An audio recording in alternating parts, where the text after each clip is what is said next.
So this is going to be the 70 feet of 7mm strung cord, which you could easily use something like power cord at 5.9 millimeters instead and save yourself some space. 70 is probably overkill. I've set up a couple bailout bags with just 50 feet and even some with 40 feet, and I'm no stranger to using just straight 6mm cord, so that would be that diameter there instead. But this is just what I've got sitting here. So at one end we've put a scaffold knot with a carabiner, locking gate carabiner. It's always left in the open position. Scaffold knot because when tied correctly it keeps the carabiner from floating.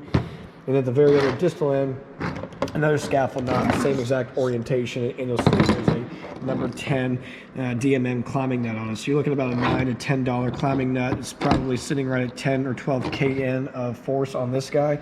And just below that, I keep a descent control device pre-rigged into it. This is the Omega SBG2. They don't even make them anymore because they're out of business, and I keep one carabiner locked into this as we're ready to go.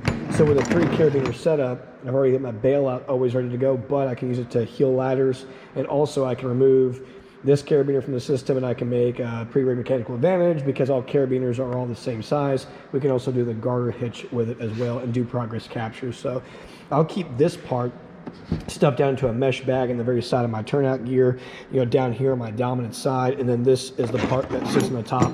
So I'd pull this up out of the bag. So just to kind of show you how it works real quick, if I needed a bail out, I would grab my bag, I would rip this out, the anchor, connect it to myself, my harness, my SCBA, whatever the case is, and then I can either take this carabiner end and I can go around things like punching through the drywall, and I can bring this back onto itself and just, do an actual loop or a girth hitch, or I can take the climbing nut and find a doorway, window, go close to a hinge, close it, and then we can actually, from there, have ourselves an anchor and be ready to rock and roll.